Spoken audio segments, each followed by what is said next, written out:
화재가 이 책임분계점을 기준으로 어디서 발생했는지 판단하는 것이 굉장히 중요합니다. 안녕하십니까.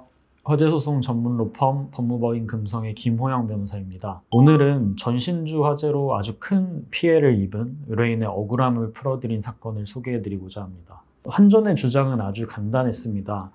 우리가 관리하는 곳에서 불이 난 게 아닙니다.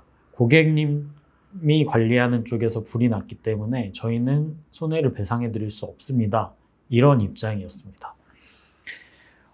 이런 상황이라면 가장 먼저 확인을 해봐야 되는 것이 한국전력공사의 기본 공급 약관 그리고 책임 분계점입니다. 27조 1항에 보면 고객이 한전으로부터 전기를 받는 지점, 즉 수급 지점은 한전의 전선로 또는 인입선과 고객 전기 설비와의 연결점으로 한다. 이렇게 규정이 되어 있고요.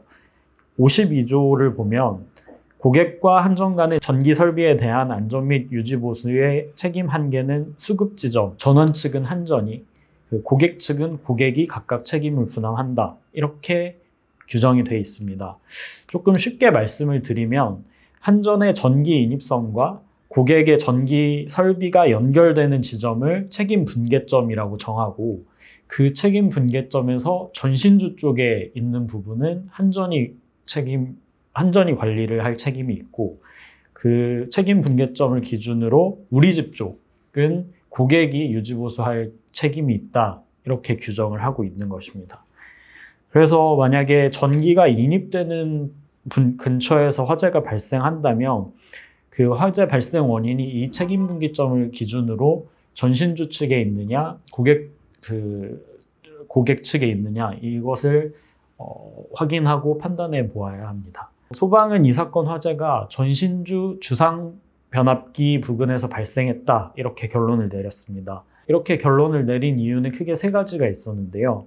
첫 번째로는 비록 좀 CCTV가 멀리 설치되어 있기는 했지만 CCTV 영상을 보면 전신주 중에 주상 변압기가 설치된 쪽에서 최초로 불꽃이 확인이 된다는 것이었습니다. 그리고 두 번째로는 탄화 흔적이 발견이 되지 않았는데 주상 변압기가 설치된 전신주 상단부에 탄화 흔적이 집중적으로 관찰되었다는 것이었습니다. 그리고 세 번째로는 주상 변압기 아래쪽 전신주 부분하고 주상 변압기 아래에 위치한 의뢰인의 컨테이너 박스 쪽에 드롭다운 흔적이 많이 발견된다는 것이었습니다. 드롭다운이 뭐냐면 화재가 발생해서 불똥이나 연소 중인 연소물이 아래로 낙하하는 현상을 드롭다운이라고 하는데요. 이런 낙하물이 벽면이나 바닥면에 닿게 되면은 낙하하는 흔적이 남게 됩니다. 그래서 드롭다운 흔적이 전신주 주상 변압기 아래쪽과 아래에 위치한 컨테이너 박스에 집중이 되어 있기 때문에 결국 주상 변압기 쪽에서 화재가 발생해서 그 아래로 불똥들이나 연소물이 떨어진 것으로 확인이 된다. 그렇기 때문에 전신주 주상 변압기 인근에서 화재가 발생한 것이다. 이렇게 소방이 결론을 내린 것입니다. 소방의 화재 조사 결과대로라면 문제없이 의뢰인이 승소할 수 있을 것처럼 보였는데요. 좀 문제가 됐던 게 국과수 감정 결과였습니다. 국과수는 이제 화재 현장에서 수거된 주상 변압기 잔해하고 2차 측 전원 케이블 잔해를 이렇게 정밀 감식을 했는데요. 주상 변압기에서는 화재와 연관을 지을 만한 전기적 특이점이 발견되지 않는다. 이렇게 결론을 내려서 주상 변압기를 화재 원인에서 배제를 했습니다. 다만 2차 측 전원 케이블에서 단락흔 등이 많이 발견이 된다. 다른 요소들이 배제가 되면 이 2차 측 전원 케이블의 단락이 화재 발생 원인이 된다. 이렇게 결론을 내렸습니다. 여기서 한전은 2차 측 전원 케이블이라는 표현을 집중 공략을 했습니다. 2차 측 전원 케이블이라는 표현의 뜻은 고객 측, 즉 의뢰인 쪽으로 전기가 연결되는 공급하는 그런 전원 케이블을 뜻하는데요. 그래서 이 2차 측 전원 케이블이라는 표현만 놓고 보면 마치 의뢰인이 집에 관리하고 유지 보수해야 되는 영역인 것처럼 읽힐 여지가 굉장히 많았습니다. 그래서 한전 측은 이 표현을 집중 공략을 해서 이 2차 측 전원 케이블은 한전의 책임 영역이 아니고 고객인 의뢰인 측의 책임 영역이다. 그 영역에서 화재가 발생했기 때문에 결국 의뢰인이 책임을 져야 된다. 이렇게 주장을 했던 것이죠. 그래서 2차 측 전원 케이블의 의미하고 책임 분계점 간의 그 관계에 대해서 저희가 자세하게 설명하고 입증하지 않으면 재판부도 혼동을 해서 의뢰인의 책임으로 돌릴 가능성이 매우 큰 상황이었습니다. 결국 그 주상 변압기든 2차 측 전원 케이블이든 모두 그 전신주에 설치되는 것들입니다. 전봇대에서 나와서 수용가로 연결되는 전기 배선, 즉 인입선은 한전 측 관리 영역입니다. 그리고 전신주 인입선과 수용가의 인입구 배선이 만나는 수급 지점, 이 부분이 바로 책임 지점입니다.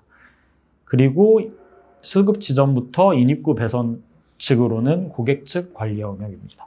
이 사진들은 저희가 직접 서초동을 돌아다니면서 촬영한 사진인데요. 전신주에서부터 인입선이 길게 뻗어 나와서 건물 인입구 배선과 만나는 지점을 저희가 흰색 원으로 표시를 했습니다. 이 부분이 책임 분계점입니다. 그래서 이 책임 분계점을 기준으로 그 이전 전신주 쪽 인입선 부분은 모두 한전의 관리 영역이고 이 책임 분계점 이후 고객 측 부분은 고객의 관리 영역입니다. 저희 금성화재소송센터는 2차 측 전원 케이블 또한 한전 측 관리 영역이라는 점을 앞서 저희가 보여드린 사진 자료들, 그리고 책임 분계점의 의미, 그리고 한전의 기본 공급 약관 등 이런 것들을 자세하게 설명하면서 재판부를 설득을 했습니다. 결국 재판부도 저희 금성화재소송센터의 주장을 받아들여서 이 사건 화재는 피고가 관리하는 전신주의 주상변압기 인근 전선의 관리상 하자로 인한 것으로 판단된다. 이렇게 판단을 하고 결국 의뢰인의 손해배상 청구를 인용했습니다. 전기 화재는 정말 어렵습니다. 화재 소송을 전문으로 하는 저희 화재 전문 변호사들도 전기 화재 사건을 수행을 하려면 정말 많은 노력과 시간을 투자를 해야 됩니다. 이 사건처럼 상대가 전기 전문가라면 더더욱 그렇습니다. 저희 금성화재소송센터는 전기 화재를 비롯해서 다양한 화재 사건을 26년 동안 전문으로 수행하고 있는 김동구 변호사님을 필두로 해서 다양한 화재 소송 전문가들이 한 팀이 되어서 화재 사건을 수행하고 있습니다. 만약 화재로 고민 중이시라면 저희 금성화재소송센터가 적극 도와드리겠습니다.